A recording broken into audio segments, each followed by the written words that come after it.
On remarque cette œuvre-là, il faut comprendre qu'à l'époque, quand l'œuvre a été créée en 1938 et s'est mérité un prix Pulitzer, mais il faut comprendre aussi que c'était considéré, la pièce que vous avez vue ce soir, comme une pièce expérimentale.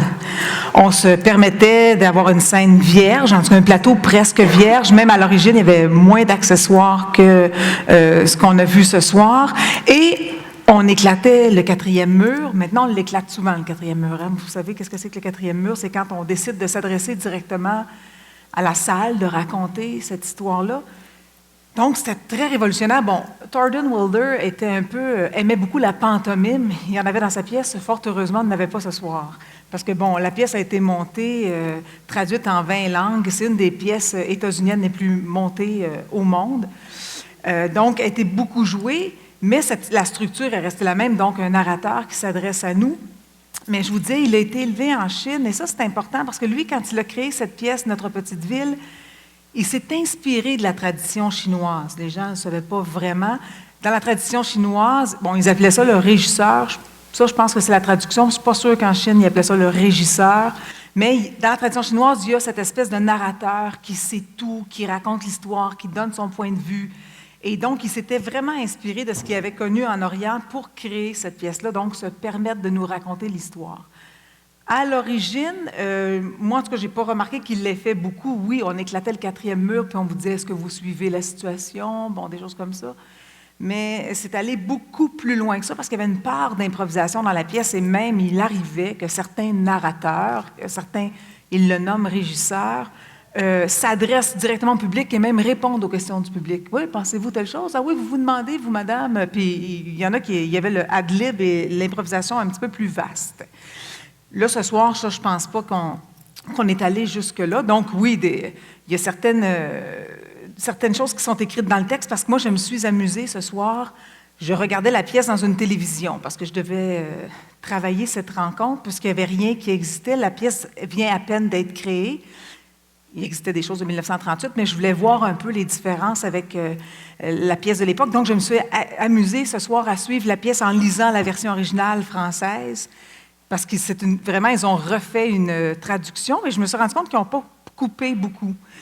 Donc, vous voyez beaucoup de pièces contemporaines ici, au Théâtre des Deux-Rives et ailleurs. Vous remarquez à quel point on dit beaucoup de choses. Aujourd'hui, on en dit beaucoup moins. On prend pour acquis que le spectateur va comprendre plus vite, puis qu'on n'a pas à dire tout. Mais on a voulu, je présume, on va le voir avec le metteur en scène, Daniel Paquette, quand il va venir nous rejoindre, je pense que dans la traduction, on a voulu quand même respecter ce rythme-là, qui est un rythme plus lent, parce qu'on dit tout, on raconte beaucoup plus de choses que maintenant, on va le faire dans notre dramaturgie contemporaine. Donc, c'était une pièce réputée être expérimentale. Aujourd'hui, disons qu'on voit souvent des pièces. Si vous vous rappelez, quand on a eu la pièce ici, Common Plug, de François Archambault. Ah, voici le producteur Jean-Bernard Hébert. Vous êtes beau sans vos favoris, M. Hébert? Je suis bien heureuse que tu sois ici. Tu vas pouvoir répondre. Moi, je connais l'anecdote, mais je vais te la poser comme si je ne la savais pas. Raconte. Mon cher ami, je sais que tu rêvais de faire cette pièce-là depuis longtemps, Oui, Notre oui. petite ville. Monte donc, parle donc pour voir. Oui. Oui, parfait. Donc, mais je pense que tu as eu un élément déclencheur qui a fait que Oui, tu as absolument. décidé de la monter De cette monter année. cette pièce. À vrai dire, je voyais, Caro, à mes publics, cette pièce dans ma soupe depuis au moins 15 ans, pour toutes sortes de raisons. Mais l'élément déclencheur, il est le suivant. L'année passée, à peu près à la même période, fin août, début septembre, je suis au marché à 3 heures. Il fait beau, c'est une journée splendide. Je suis en train d'acheter des tomates qui, à cette période de l'année, sont dans toute leur splendeur. Et là, j'achète des tomates, je suis en train de les choisir. Et là, il y a une dame qui s'en vient vers moi. Elle ne me regarde pas. Elle est en train de texter. Elle ne me regarde pas probablement parce que je suis trop petit, pas assez gros. Et là, elle fonce sur moi, la tomate tombe par terre, elle pile les tomates et elle continue son chemin en textant. C'était splendide, c'était surréaliste comme image, c'était d'une beauté, d'une splendeur. Et quand je suis rentré à la maison, Caro, je dis, mon Dieu, puis personne qui regarde personne, tout le monde est dans sa blogosphère, tout le monde est dans son univers, et voilà. Et j'avais envie de monter une pièce qui dressait vraiment un portrait, je veux dire, d'une société, d'un univers qui date du siècle dernier. Puis je regardais les gens qui vivaient dans notre petite ville, puis je trouvais que ces gens-là prenaient le temps de vivre, prenaient le temps de s'écouter, prenaient le temps de se parler, même si c'était pour échanger des banalités du quotidien.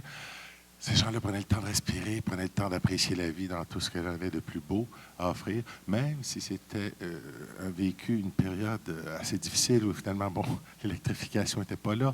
Il y avait une foule de choses, je veux dire, mais au moins, les gens prenaient le temps de se parler.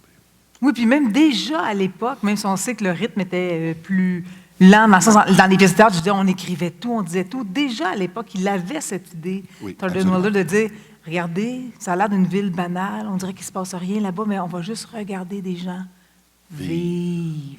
Exact. Il y avait déjà ce désir-là. Il y avait déjà ça. Et ça, je veux dire, Thornton Wilder aussi, beaucoup de gens ne le savent pas, mais c'est le père de la dramaturgie contemporaine américaine. C'est-à-dire que c'est cet homme-là qui va servir de modèle à Arthur Miller, à Tennessee Williams, à une foule de dramaturges qui vont s'inspirer de son œuvre. Il n'a pas écrit beaucoup de pièces, il en a écrit peut-être 4 ou 5, mais il a écrit beaucoup de scénarios de films. Et il a été vraiment un faire-valoir de la dramaturgie américaine contemporaine. Il a même co-scénarisé un film avec Hitchcock. Oui, absolument, absolument. Et il a reçu une médaille de M. Kennedy parce que, Oui. Sachez, bon, c'était un bon garçon, Thornton, mais il a été agent secret. Oui, et pour la CIA, je pense. Oh, je ne sais ou pas. FBI, Pendant la Seconde Guerre mondiale, Oui, mais ne exactement. demandez-moi pas. Donc, il a reçu une médaille. Je voulais savoir, vous n'avez pas choisi de prendre la traduction française qui existait. Non.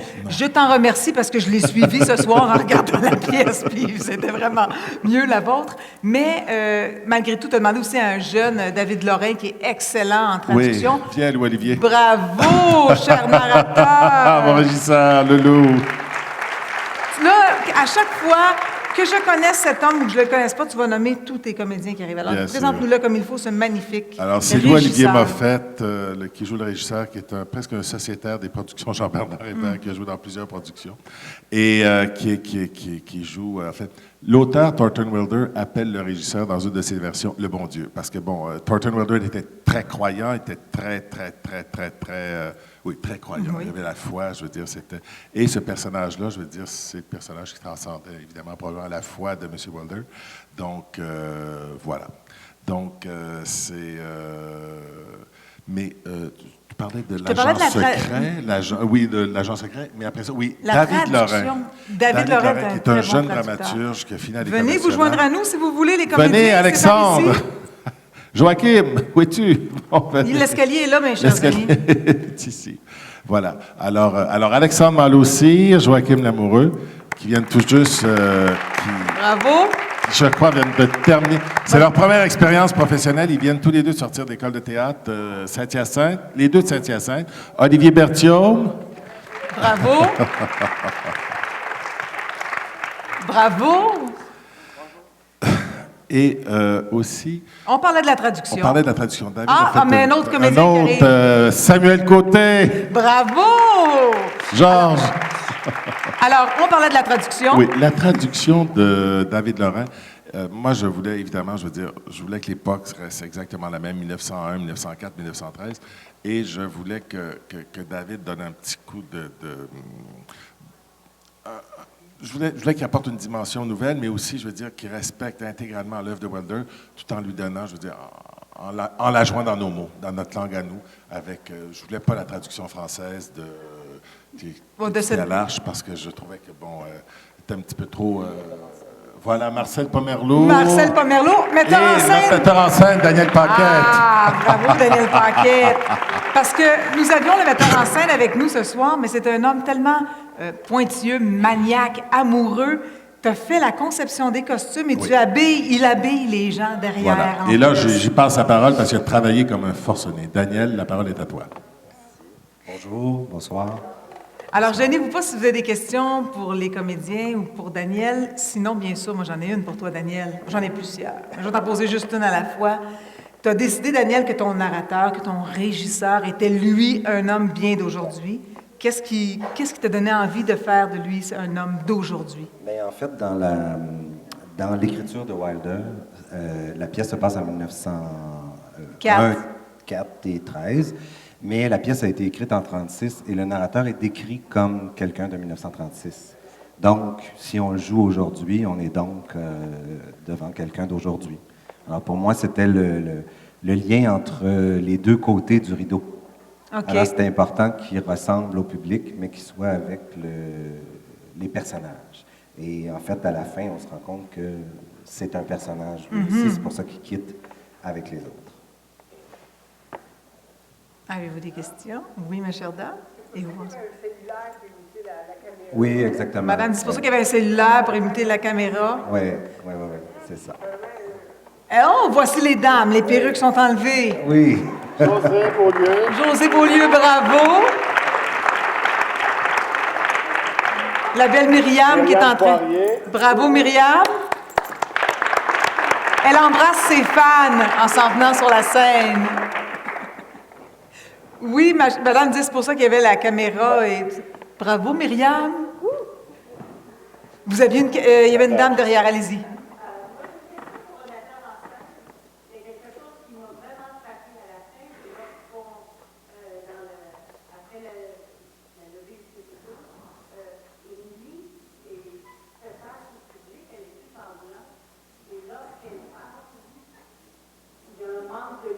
Oui. Oui, oui c'est voulu. Parce qu'en fait, la difficulté parce qu'on a cherché longtemps, très, très longtemps, mais Voici la Émilie qui vient de passer. Bravo. Voilà. Gabriel Portier. En fait, ce qu'on a cherché longtemps, c'est à essayer d'imager ce que ça pouvait être l'autre côté.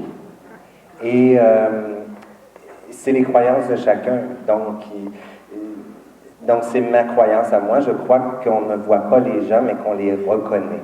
Alors, c'est pour ça que c'est une erreur qui est arrivée, en fait, dans la semaine d'entrée en salle, quand on était à Rougemont. On a manqué de lampes. Et tout à coup, l'éclairagiste qui n'avait pas encore fini cette partie-là du spectacle, on enchaînait quand même, les comédiens se sont placés, ils n'étaient pas dans leur lumière. Et là, l'éclairagiste a voulu les replacer. Je dis non, on laisse ça comme ça. Puis là, je suis monté sur la scène pendant l'enchaînement, pendant la générale, pour éviter, parce que les comédiens, ils ont tous fait des écoles, les comédiens sont pendant 4 ans drillés pour trouver leur spot. Et là, il ne fallait pas qu'ils trouvent le spot. Et il fallait juste qu'ils soient à côté pour qu'on sente la lumière. Et c'est pour ça qu'ils sont habillés en blanc, très synthétique, parce que le tissu blanc synthétique réfléchit la lumière. Alors, j'ai fait tout ce qu'il ne faut pas faire au théâtre. C'est ce que c'est. Oui, continuez. Mais pourquoi tu dis que tu fais que... Oui, on peut l'applaudir lorsqu'il est très talentueux. Mais pourquoi tu dis que j'ai fait tout ce qu'il ne faut pas faire au théâtre? C'est-à-dire que pour représenter l'autre côté, c'était une façon d'aller à l'encontre de ce qu'on est habitué de voir. Okay. C'est-à-dire... sortir du cliché. Oui, c'est ça. Sortir les acteurs du spot de lumière, les habiller dans des tissus qui réfléchissent la lumière, leur demander toujours d'être dans un rythme différent, sur de la musique en plus tout le long. Donc, rien pour les aider, mais tout pour représenter cet univers-là qui n'est pas celui des vivants. Parce qu'on a toujours l'impression que nous, on est la réalité et que eux, l'autre côté, ne sont que des fantômes. Mais si on inversait la lunette et que eux, pour eux, nous étions des fantômes. Alors, c'est un peu ça que j'ai essayé de représenter. C'est pour ça que les vivants sont dans le noir aussi, quand on les voit aller vers l'enterrement. Alors, c'est ça. Voilà. Très intéressant. Il y avait une question ici. Est-ce que c'était vous? Allez-y, madame. Je me demandais, au départ, ça devait être Edgar Cloutier qui devait être le narrateur. Je me demandais si ça aurait eu à peu près la même couleur. Et je me demandais quel rôle aurait eu Louis. Mais il ne devait pas faire le narrateur. Ah, c'est comme ça qu'on nous l'avait annoncé. Oui. Il y avait... En fait, il devait faire un rôle d'un professeur et un rôle du croque-mort. C'est ce qu'il devait faire au départ. Ouais. C'est pas ce qu'on avait dans la capsule. Non, c'est ça. C'est pas ça qu'on avait. Mais la pièce a été écrite pour une troupe d'environ 40 comédiens. Et nous, on est 11. Donc, c'est pour ça aussi que ça s'appelle Notre Petite Ville, parce que normalement, vous auriez dû voir plein de gens qui n'ont aucune réplique dans la pièce, mais comme Madame Corcoran, qui est la Mademoiselle Corcoran, qui est l'enseignante, d'autres personnages comme ça, la femme du laitier. Donc, et le laitier n'est pas alcoolique dans la version originale. C'est un autre personnage. Donc, on a mixé des personnages parce que ce que je trouvais important, c'était qu'on mette des visages sur cette petite ville, plutôt que d'avoir beaucoup de monde qui représentait la petite ville. Alors, je voulais plus qu'on s'attache à l'histoire de chacun des personnages. Fait qu'on a créé des histoires pour chacun. D'ailleurs, ça c'est intéressant parce que je me demandais exactement quelle liberté vous aviez prise. Bon, il y a ça, ce dont tu viens de nous parler. Il faudrait peut-être mélanger deux personnages pour en faire un, on va le laisser. Est-ce qu'il y a d'autres libertés que vous avez prises? Parce que moi, je suivais, en tout cas, puis je me disais, en tout cas, les bouts que j'ai suivis, vous étiez là. Il n'y avait pas de. Non, mais il n'y avait pas de gros changements. Je n'ai pas vu, moi, de gros sauts, des ellipses ou des choses qui n'étaient pas. Au niveau du texte, c'est assez respecté, mis à part quelques coupures. Mais sinon, ce qui a été arrangé, c'était surtout pour que, par exemple, Wally, c'est pas lui qui fait l'exposé oral normalement. C'est un professeur qui vient et qui fait un exposé. Donc, j'ai coupé un peu. Et puis, comme il dit dans la scène d'avant, à un moment, j'ai un exposé à 10 heures sur l'histoire de notre ville, ben, je me suis dit, tiens, ça va être lui qui va faire l'exposé, puis ça va régler la question. Puis, l'acteur, ça lui donne un peu plus de jus pour son personnage, parce que sinon, ils ont 3 répliques, puis voilà, c'est ça. Mais cette pièce est souvent jouée dans des écoles, dans des troupes, ou même dans des villages où il y a 30, 40 comédiens sur scène. Oui, c'est ça. Mais M. Jean-Bernard Hébert, 40 comédiens sur une scène, ça vous tentait pas? Déjà 11, c'est beaucoup. Il y avait d'autres questions dans ces... C'est vous, Mme Pétrin? Je pense qu'il y avait quelqu'un. Allez-y, ma chère dame. Mais avec le gérant scène, est-ce que c'est difficile pour les acteurs de prendre le rythme ou reprendre le rythme? Parce que une fois qu'une pièce commence, ça commence. C'est un mouvement naturel. Un climax, ça qu'on appelle. Oui, un climax, mais avec quelqu'un qui est toujours en train de couper et d'expliquer des choses. Est-ce que vous avez trouvé ça difficile? Je vais répéter pour être sûr que tout le monde a compris. C'est une très bonne question. Madame dit, quand on commence le rythme de croisade d'une pièce, elle s'en va en montant, il y a une gradation. Est-ce que c'est un défi pour les comédiens, parce que comme notre narrateur arrêtait, posait des questions, recommençait, pour vous de garder le rythme ou de le reprendre? Très drôle parce qu'on parlait de ça dans la voiture en s'en venant. Pour moi, au contraire, c'est plus facile. Parce que ça finit par faire comme si on faisait différentes scènes. Donc, ce qui est important, c'est d'attaquer, que ça soit toujours intéressant. Mais souvent, un spectacle normal avec l'histoire, bon, souvent, ça va faire ça. Là, comme c'est des scénettes, presque toujours des scénettes, finalement, l'une après l'autre, c'est comme plus facile de garder le rythme. Et on suit, nous, le narrateur. Bon, je viens de parler dans le micro. Est-ce que c'est la même chose pour tout le monde? Vous dites, bon, ce sont de courtes scénettes, et c'est pour ça que j'aime. Moi, ce que je remarque dans l'écriture, c'est que le personnage du narrateur est très, très important. Il est important pour vous, spectateurs, parce qu'il est votre guide d'une certaine façon. Et nous, ça nous met à distance. C'est-à-dire, l'histoire est racontée par lui. Nous, on vit l'histoire. Donc, c'est comme sur 2 voies parallèles. Alors, étant donné qu'il n'y a pas de grands événements dans cette pièce-là, on n'est pas dans la tragédie pure, on n'est pas, même si on touche au tragique, on n'est pas dans les grandes scènes tragiques ou même dans la grande comédie. C'est très fin, c'est très subtil. Donc, on joue toutes les situations, toutes les petites teintes, les petites couleurs de chaque tableau, de chaque scène. Et lui vient nous dire, en fait, vient vous guider, disant, je mets votre attention sur cette telle scène, il va se passer quelque chose de... Alors, c'est comme ça que son rôle est pour vous et pour la structure de la pièce est extrêmement important. Mais moi, personnellement, je ne trouvais pas que la chose était difficile et souvent, j'écoute Louis-Olivier. De la coulisse, je suis toujours curieux de voir chaque soir comment il réinvente la chose et il parle de nous. Donc, souvent, avant qu'on joue, il va présenter les éléments et là, nous, on rentre dans la situation. Je ne sais pas pour les autres camarades. C'est pas mal ça. Votre barbe a raccourci? Oui, définitivement. Définitivement. Oui. Ah, est-ce que vous avez levé la main, monsieur? Non. Madame. Oui, ma chère dame. Moi, ce qui m'a impressionné, c'est la différence. Le mot différence n'est peut-être pas pertinent. Entre la première partie, qui était, comme vous avez dit, c'était des petites scènes simples, même de la vie, et l'intensité du dernier. Moi, c'était comme presque un choc culturel. C'est comme toute la pièce, toutes la vie du village est entrée là, dans les 20 dernières minutes. Là, puis, si on sait qu'à cette période-là, il y avait beaucoup de femmes qui perdaient leur enfant En couche. à la naissance. Ouais. Moi, c'est ça qui est venu me chercher. Dans un petit village, puis comment on a entendu le monde. Oh mon Dieu. Les femmes perdaient. Il y avait beaucoup. Je trouve que si vous avez su le metteur en scène, l'écriture, pour moi, ça m'a réellement touchée. Parce que c'était tellement simple.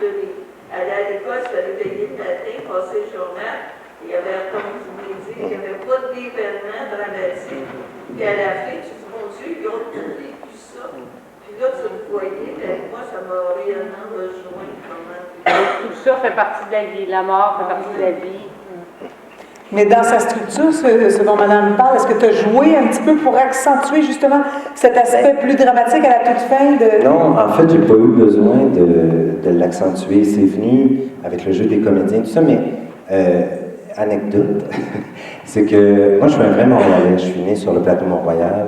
J'ai passé 30 ans de ma vie sur le plateau Mont-Royal. Et là, j'ai 38 ans et depuis novembre dernier, j'ai acheté une maison dans un très petit village. Et c'est une maison ancestrale. Et j'ai regardé les gens vivre autour et c'est pas loin de Victoriaville. Et Dingwick, oui. Et je me suis aperçu que j'étais un étranger et qu'eux se connaissaient tous et que moi, j'habitais la maison, que tout le monde jeune avait été dans la cour, avait joué. Tout le monde sait comment c'est fait chez nous. Parce qu'il y a un monsieur qui a acheté cette maison-là dans les années 50, qui a eu 15 enfants dans cette maison-là. Et donc, tout le monde, à un moment donné, tout le monde me disait « Ah, mais c'est la maison de mon oncle, ça. » Ben, je pense que c'est la maison de l'oncle de tout le monde, parce que tout le monde me disait ça. Alors, je me suis rendu compte, en fait, que quand il arrive un événement, que ce soit un mariage, un décès ou quoi que ce soit, dans un très petit village, même dans la pièce, la ville est plus grosse que mon village. Tout le monde est concerné. Et c'est ce que le croquement dit. Il dit, tu sais, moi, ça me fait de la peine quand c'est une jeune comme ça. Parce que lui, il les connaît tous. Ils ont grandi ensemble. Ils se connaissent. Tout le monde a un lien de parenté. C'est le cousin d'un, c'est le cousin de l'autre. Et tout le monde existe de par sa fonction. C'est le docteur, c'est la personne, c'est le bedeau, c'est la personne qui tient l'épicerie, le magasin général, bon, tout ça. Et j'avais jamais réalisé ça en habitant à Montréal. Donc, je pense que ma direction dans la pièce a été beaucoup teintée par cette expérience-là. De regarder les gens d'une autre façon que juste un voisin à qui j'ai jamais parlé parce que j'habite à Montréal. Je ne les connais pas. Hein, mon voisin d'en bas, je n'ai jamais parlé. Alors, donc, oui, il y a eu une direction qui a été donnée dans ce sens-là. Ouais. Est-ce que tu veux ajouter quelque chose, Par Jean-Bernard? curiosité, quels sont ceux ici présents, là, qui sont nés dans un village ou qui habitent un village ou qui sont nés ou qui sont toujours dans un... Non, mais moi, je suis arrivé. Oui, monsieur? Je trouve que c'est un portrait de société du début du siècle. Je voudrais savoir comment que ça va vieillir, cette pièce-là. Dans 50 ans, est-ce qu'on va pouvoir... je pense que ça va être un portrait de société quand même. Est-ce que tout le monde a compris ce que monsieur a dit? Il a aimé la pièce, il a aimé le portrait et je me demande comment ça va vieillir. Hein? Ça a été créé en 1938, on est en 2015, ça a déjà vieilli. Puis vous dites, même je me demande dans 50 ans, parce que nous, on a encore des souvenirs, effectivement, peut-être de ça. Je ne sais pas si Jean-Bernard en avait parlé, mais nous, ici, notre petite ville de Wilder, c'est pas connu. Mais c'est la pièce américaine la plus jouée de tout temps, à travers le monde. Et on dit qu'il n'y a pas une journée qui passe depuis la création où il n'y a pas 2 productions dans le monde qui se jouent en même temps. Donc ce soir, il y a nous, puis il y a sûrement quelqu'un d'autre. À Tokyo. Au Japon, n'importe où, ça a été traduit dans toutes les langues. Et cette pièce-là est 2 fois prix Pulitzer. Oui. Une fois pour la pièce et une fois pour le film. Donc, et lui était 3 fois prix Pulitzer. Donc, c'est une pièce, je ne sais pas comment ça va vieillir, mais je pense que dans 100 ans, comme le narrateur a dit, dans 1000 ans, Peut-être que des gens vont encore la regarder, mais c'est sûr que dans 50 ans, cette pièce-là va encore exister. Il faut remonter, la dernière fois qu'elle a été montée au Québec, et même si c'était pas au Québec, c'était au Centre national des arts d'Ottawa, par la troupe permanente à l'époque, qui était dirigée par M. Jean Gascon, et c'était en 1980. Donc ça fait 35 ans. Avec Louison Dany. Louison Dany, Guy Mignot, Pierre Collin. Edwige Gerbier. Et eux, c'était une femme qui faisait la narration, en fait, qui était la régisseuse. Là. Oui. En France aussi. La production, c'est Anémone qui fait la... Oh oui, Anémone! C'est Anémone en France qui faisait la narratrice. Mon Dieu. Je vous ai venu en narrateur, monsieur. Anémone, il me semble que tu ne peux pas l'oublier. Tu ne peux pas oublier que c'est Anémone. Il me semble que tu ne peux pas oublier. Enfin, c'est mon opinion. Mesdames et messieurs, vous aurez, madame, la dernière question, commentaire. Parce que c'est pas une pièce facile à jouer aujourd'hui. Parce que les gens sont tellement habitués, comme la femme avec son téléphone qui a rentré dans... Oui, j'ai raconté la version. Oui, la madame avec son téléphone qui faisait ses textos, là. Tout va très vite. Ça va très, très vite. Et la première partie de cette pièce est très comme... C'est banal, des petites choses. C'est quand on arrive à la deuxième partie que ça met tout en perspective. Comme madame a dit. C'est vraiment un choc. Puis on dit, nous avons oublié tous les petits détails. Le fait qu'Émilie retourne, elle essaie de retourner en arrière, voir juste un petit matin de déjeuner avec ses parents. Dans le commentaire de madame qui dit, bon, que la pièce, je vous le disais même d'entrée de jeu, qu'il y a quelque chose de très lent. Effectivement, jeune metteur en scène fougueux, tu aurais pu dire, hey, moi, je vais te rythmer ça, cette affaire-là, là, on est en 2015. Non, tu as respecté le rythme de cette pièce-là, effectivement, encore aujourd'hui. Puis moi, j'y tenais aussi. Tu y tenais aussi. Mon Dieu, oui, après l'incident du marché à Atwater, là, Tu tenais un peu de lenteur. Oui, bien, je tenais aussi à ce portrait de société-là, tel qu'il était il y a 100 ans. Je tenais à ça beaucoup. Mais ça devient, si vous permettez, ça devient un acte presque de résistance maintenant, que d'oser au théâtre, la même chose au cinéma, on le voit avec les films de Bernard Raymond, d'être sur un rythme qui est plus lent. Parce que le rythme dans lequel on vit tous est un rythme totalement fabriqué, faussement fabriqué. Et face aux choses marquantes de la vie, la mort, la maladie, des choses graves qu'on traverse tous, ça va pas vite et on ne peut pas